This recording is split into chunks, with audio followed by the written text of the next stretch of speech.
তাতে এই কথা আমি বলতে পারি যে আগামী বাজেটে শিক্ষা, স্বাস্থ্য, কর্মসংস্থান এগুলো প্রাধান্য পাবে। আবার বলি, শিক্ষা, স্বাস্থ্য, কর্মসংস্থান সর্বোচ্চ অগ্রাধিকার পাবে।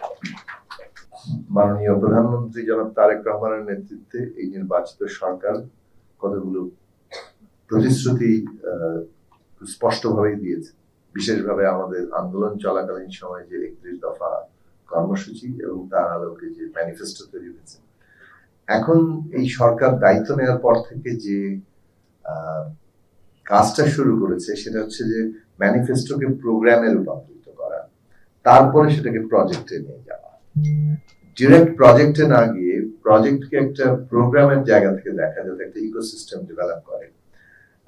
আমরা এই 2 মাসের অভিজ্ঞতায় দেখতে পাচ্ছি অনেক ধরনের প্রজেক্ট নেওয়া হয়েছে, 1300 চলমান প্রকল্প আছে এবং আমরা এই সরকারের পক্ষ থেকে এগুলোকে রিভিউ করার একটা সিদ্ধান্ত নেওয়া হয়েছে। কিন্তু সেটাও খুব সহজ কাজ না, কিন্তু মানে প্রত্যেকটা রিভিউ প্রসেস, যেহেতু এগুলো একটা প্রকল্প যেভাবে তৈরি হয়, শুরু হয় এবং যে পর্যায়ে পাস হয় একনে কিংবা বিভিন্ন ভাবে, এবং তারপরে যখন এটার প্রথম পর্যায়ে, দ্বিতীয় পর্যায়ে, চতুর্থ সংশোধনী গুলো আসতে থাকে, তারপরে গিয়ে রিভিউ করতে গেলে পুরো জিনিসটার মধ্যে অনেকগুলো শর্টকামিংস থেকে যায়।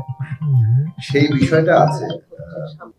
যেটা বলবো যে ধরেন নতুন ভাবে যে প্রকল্প তৈরিগুলোর চেষ্টা হচ্ছে এই সরকারের দিক থেকে, সেই প্রকল্পগুলো যেগুলো নতুন প্রকল্প আসবে সেগুলো যাতে একটা ওই ইকোসিস্টেমের পার্ট হয়, সেই দিক থেকে আমরা প্রথমে প্রোগ্রামটা ঠিক করতে যাচ্ছি, ম্যানিফেস্টোকে কিভাবে প্রোগ্রামে রূপান্তরিত করা যায়।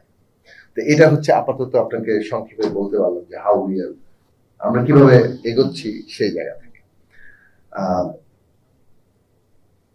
মানে প্রতিশ্রুতির মধ্যে কিন্তু শিক্ষাকে জিডিপির 5 ভাগ, এটা তো স্পষ্ট প্রতিশ্রুতি। স্বাস্থ্য খাতে জিডিপির 5 ভাগ স্পষ্ট প্রতিশ্রুতি। এবং আমি যতটা জানি অথবা আমি যে যতটুকু প্রক্রিয়ার সাথে যুক্ত আছি, তাতে এই কথা আমি বলতে পারি যে আগামী বাজেটে শিক্ষা, স্বাস্থ্য, কর্মসংস্থান এগুলো প্রাধান্য পাবে। আবার বলি, শিক্ষা, স্বাস্থ্য, কর্মসংস্থান সর্বোচ্চ অগ্রাধিকার পাবে। এবং এটা আপনারা সবাই বলেছেন, আমরা সবাই জানি যে আমরা কি ধরনের একটা ভঙ্গুর অর্থনীতি কি বলে ইনহেরিট করেছি কিংবা পেয়েছি, এবং কিভাবে রাজনৈতিক ইনস্টিটিউশন সহ বিভিন্ন ইনস্টিটিউশনস গুলো মানে বিপর্যস্ত হয়েছে, এবং তারপর আমরা একটা বৈরী পরিবেশের মধ্যে পড়ে গেলাম। মানে এখন তো যেভাবে নতুন করে একটা আবার যুদ্ধর অবস্থা তৈরি হলো, সেইটা অর্থনৈতিক উপরে এবং সরকারের ব্যয়ের উপরে ব্যাপকভাবে চাপ সৃষ্টি করছে, জ্বালানি সংকট ইত্যাদি। এখন সেখান থেকে বাজেট তৈরি করা এবং অঙ্গীকারগুলোকে অ্যাড্রেস করা, সেটা চ্যালেঞ্জিং, কিন্তু সেই চ্যালেঞ্জ গ্রহণ করার সর্বোচ্চ চেষ্টা চলছে এবং একটা এফেক্টিভ এবং এফিশিয়েন্ট মানে পরিকল্পনা প্লাস সেটার আলোকে বাজেট এবং সেইটা তৈরি করার চেষ্টা হচ্ছে, এবং আশা করি আমরা সেই দিকে যেতে পারব। এখন এই জায়গাটাতে মানে এখানে আসলে অনেক বিশেষজ্ঞরা আছেন, তারা সবাই জানেন মানে শিক্ষা তো মানে নিয়ে অনেক কথাবার্তাই আছে।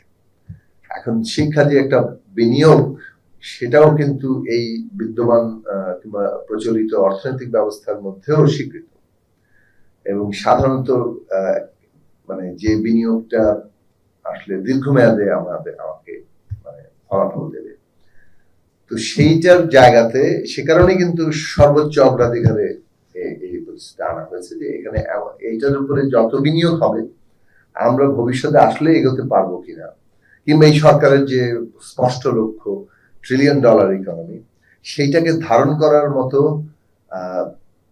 আসলে জনবল এবং প্রাতিষ্ঠানিক দক্ষতা আমাদের আছে কিনা, সেটা তো নির্ভর করছে যে আমরা সেটা তৈরি করার ক্ষেত্রে কি বিনিয়োগ গ্রহণ করছি।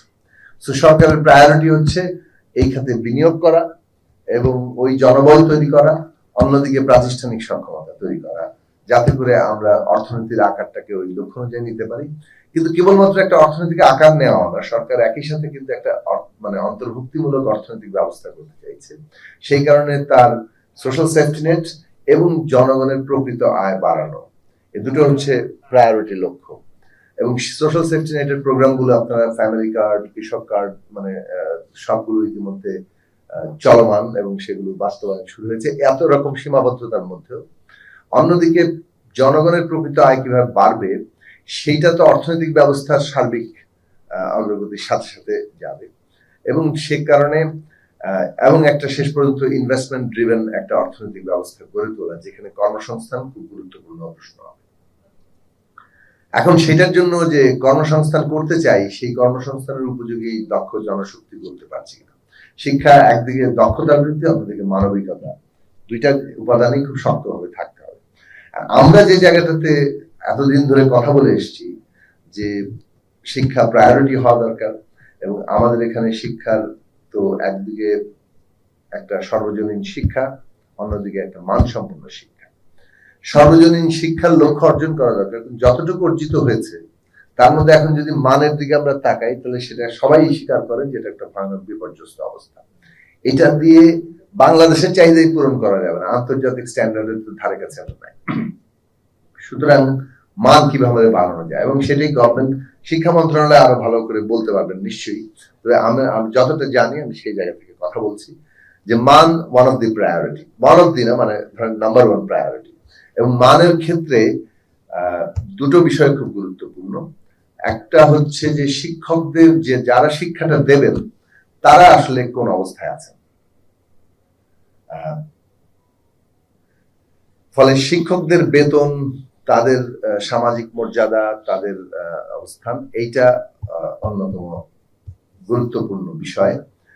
ব্যক্তিগতভাবে এখন যদি আমার মতামত বলি, এটা সরকারের এখনো মানে মতামত মানে হয়েছে কি হবে এখনো হয়ে ওঠেনি।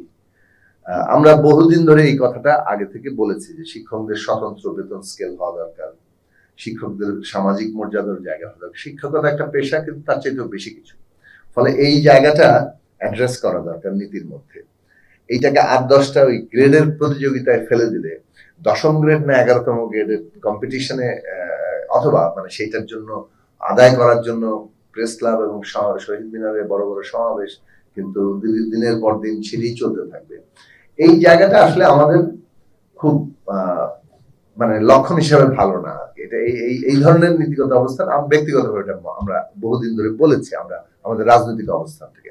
সরকারের নীতি এই বিষয়ে কি হবে সেটা হয়তো পরবর্তীতে আলোচনার জায়গাটা হবে, কিন্তু সরকার এইটুকু সিদ্ধান্ত নিয়েছে শিক্ষকদের তাদের বেতন এবং মর্যাদার প্রশ্নটা সিরিয়াসলি অ্যাড্রেসড হবে।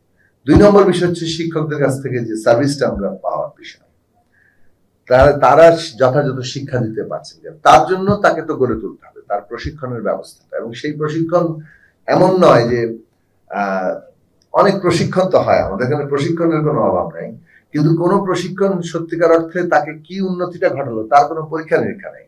ওইটা তার প্রমোশন, তার সার্ভিসের সাথে কিভাবে যুক্ত হবে। বিশ্ববিদ্যালয় পর্যায়ে শিক্ষকরা যেমন তাদের একটা প্রমোশনের জন্য তাদের অনেকগুলো পাবলিকেশনস লাগে, বই লাগে, অন্যান্য অ্যাক্টিভিটি লাগে, কিংবা অনেক পেশাতেও, অনেক প্রফেশন, অনেক সেক্টরে এটা আছে যে তার পরবর্তী ধাপে যেতে হলে তাকে এই জায়গায় উন্নতি করতে হবে। এই বিষয়গুলো খুব গুরুত্বপূর্ণ। যদি তার নিজের পেশাগত দক্ষতা না বাড়ে, শিক্ষাদানের দক্ষতা না বাড়ে, এবং সেটা বাড়ানোর সত্যিকার উদ্যোগ না থাকে, এবং সেটা ম্যান্ডেটরি না হয়, তাহলে আসলে এই জায়গায় কোনো পরিবর্তন হবে না। সুতরাং এই দুইটা জায়গা খুব গুরুত্বপূর্ণ। দেন ইনফ্রাস্ট্রাকচারের প্রশ্ন আসবে যে আমরা যথাযথ শিক্ষা প্রতিষ্ঠান আছে কিনা, সেখানে আধুনিক টেকনোলজির সবগুলো জায়গা আছে কিনা, লাইব্রেরি আছে কিনা, সেইগুলোর জায়গাতে ব্যবস্থা করা। এখন এই পুরো বিষয়টার সাথে আরেকটা বিষয় যুক্ত, শিক্ষার মিডিয়াম কি হবে। মানে আমরা এখন যেটা হচ্ছে মাতৃভাষায় শিক্ষা, কিন্তু আবার আরেকটা এক কিংবা একাধিক ল্যাঙ্গুয়েজ মানে জানা।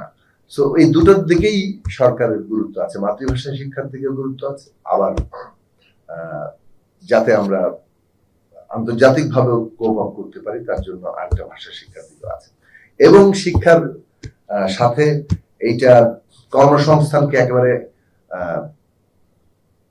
ট্যাগ করা এমন ভাবে যাতে করে এই দিকটা অগ্রাধিকার আকারে আসে।